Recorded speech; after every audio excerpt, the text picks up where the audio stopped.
My name is Rachel Hope Depp, and Hope Esperanza Productions is going to be the name of the productions company that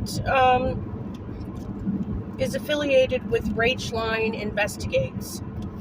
And I had to come up with these silly kind of things to occupy myself while I stayed in homeless shelters and was often discriminated against and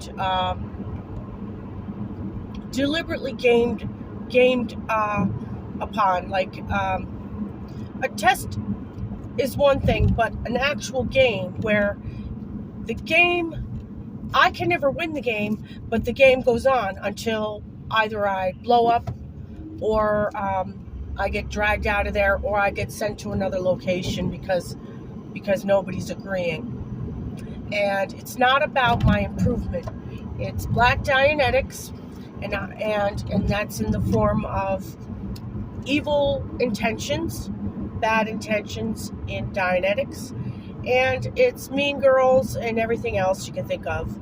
But my middle name has always been Hope, and took Spanish up to, I think, the 7th or 8th grade, and I can't remember much of it, but I know another name for Hope is Esperanza, and so I just decided to go with it. Hope Esperanza Productions, and that's just going to be my little video clips, producing videos, talking about investigations that are going to change the world and change everybody's view of me, and usually it'll change it for the better. I would think if anybody still loves what is proper and what is good in law enforcement and policing, then they are going to appreciate Rach-Line Investigates. And of course, that's a little bit of a funny based on Dateline Investigates and all that comes with investigating people that you'd either be surprised or at least busting the doors wide open on an accusation that people have been saying for years that is confirmed. For instance, I have opened up the Mary Lyle, Suzanne Lyle missing persons case and brought it all the way down to Pinellas Hope, which is in Pinellas County, Florida. It's on the west coast of Florida. Pinellas Hope is a homeless person's place of dwelling or low-income housing, and I never really thought much of it. That Sheila Lopez, at the time she was the Chief Operating Office, COO. My mind's a little scrambled because let me tell you, they fill you with tons of little copper sulfate filaments and then proceed to blast you with something, and it causes your mind to be a little bit confused. I keep hearing that these guys need time. They need time to get out of here, and we're supposed to allow for it. Well, let me just say, Suzanne Lyle has been missing since 1998. Her mother, Mary Lyle, founded the Center for Hope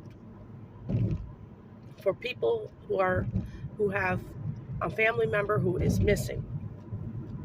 I have called the Center for Hope, and the Center for Hope has not called me back. In 2009, I moved to Pinellas County, Florida, and, well, Sheila Lopez was in charge of Catholic Charities, and I served on the Tenants Council. I also drove local residents to the grocery store using the Catholic Charities van as part of my required volunteer time. I'm not a troglodyte. I didn't throw away my life. I never lay on a slab at the morgue. I've never been buried, and I've never been smoked up or given some other means or flatlined up in some weird fashion that I died, and that I'm just a dead body and everybody pirates me from time to time, and that I'm a famous person someday. So who's in there, you know? I've heard all these weird practices go on in the world, and we often, as Americans, don't even focus on it. But these things are lies about me to discredit me. But how can you deny Mary Lyle and Sheila Lopez resemblance? So did Mary Lyle find out she had a sister? Because Sheila Lopez was supposed to speak to us one day. She always included the tenants in any of her future decision making, and at least to see our opinion. Whether she would go with our opinion or not, at least she would ask our opinion, or at least so that we could all be aware what was out on the docket, I guess you could say, for us as tenants. And she was downtrodden one day and said, "I think somebody tried to withdraw $20,000 out of my account."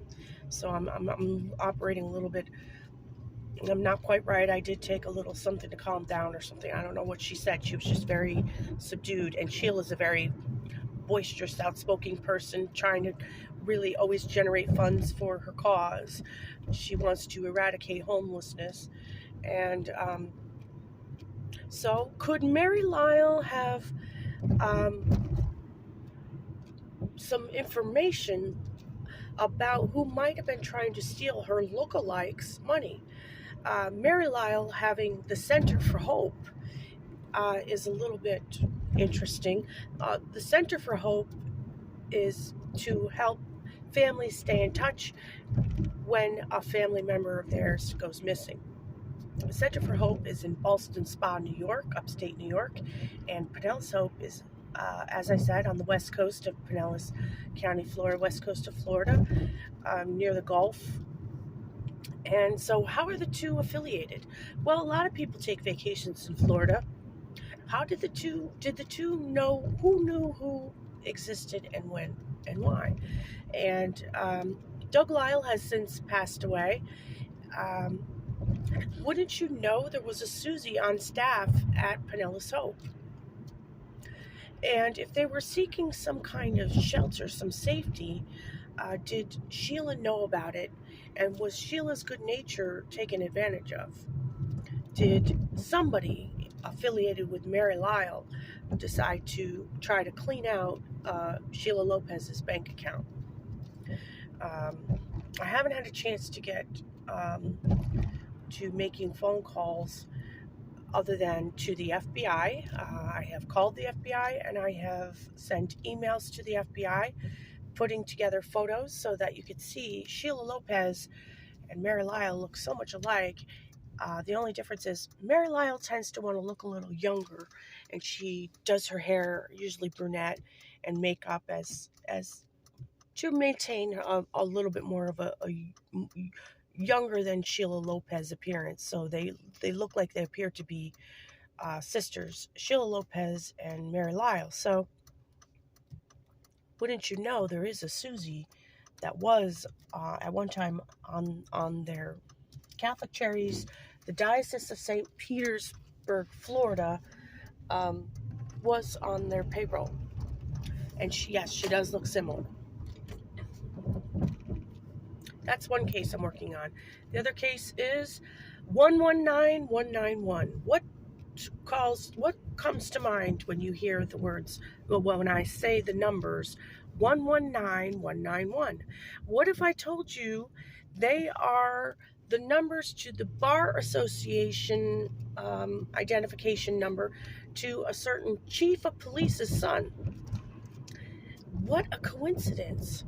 You mean Miami has real estate lawyers coming out of there who are on SSI, who are the son of the chief of police, who is a Air Force, Air Force affiliations in both his mother and his father.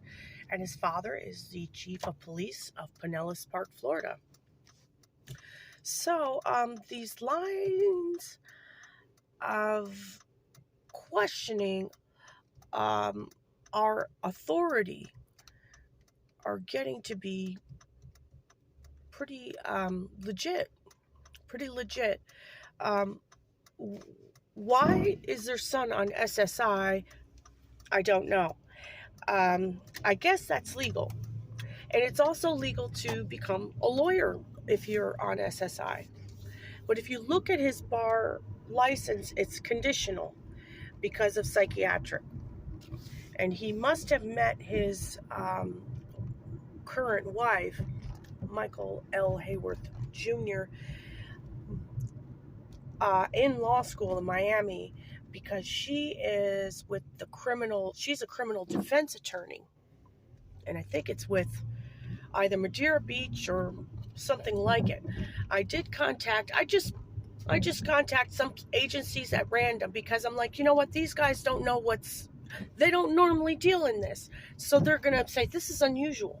They'll either say, you got to contact them, or they'll say, this is unusual. Let's take a look. Just like I called Texas about, here's another case, being homeless and hated. I was put up at the Ramada Plaza as a sort of a last resort. Like, this ought to make you happy, lady. And I was looking out the window, and wouldn't you know, I see this peak that's shaped like a triangle. I zoomed in on it, and it was moving. This is some kind of danger to the area here, and nobody will acknowledge it. Or is it a danger? Does it move in a pattern? Is it some newfangled oil refinery, which is what I was told it is, and some kind of oil gusher that's either not been tapped and just left to overflow, or it is a mountain turned into a less unsightly oil refinery, or it looks like a series of mountains, but really each plateauy kind of roundish shape serves a purpose in the refinement of that oil. And where is that oil coming from? So, are these the natural resources that politicians keep talking about in America that nobody will agree on whether or not they want to tap into them, or whether or not they want to utilize that instead of foreign oil? So, am I not on a roll? So look into these things, because I do tend to make a big deal out of things. I do tend to draw a conclusion before the conclusion is really proven, because I am not a lawyer. I'm not a law enforcement personnel, and I'm not even really on paper an investigator, but I'm just interested in these things. So I'm independently conducting my own investigations. I just make a phone call. All of my information is based on public record, and not even the kind you have to pay a certain amount for and have a credit card. It's just Facebook, Twitter. People reveal themselves in that alone. So, two big ones. The Lyles, their missing daughter since 1998, and their connection to a certain woman with Catholic Charities whose charitable goal is to eradicate homelessness, and whose one of her accomplishments is that she raised enough money through the Tampa Bay Lightning that she was on national news, and the Tampa Bay Lightning donated to her cause. And I believe she has always been a Florida native and has never left the state of Florida. So that's what hit me when I got back to New York about 10 years ago. It's taken a long time for me to really compile it and to tell myself. I had to tell myself. I've had so many years of people telling me, Rachel, take your medicine. Rachel, have you had your medicine?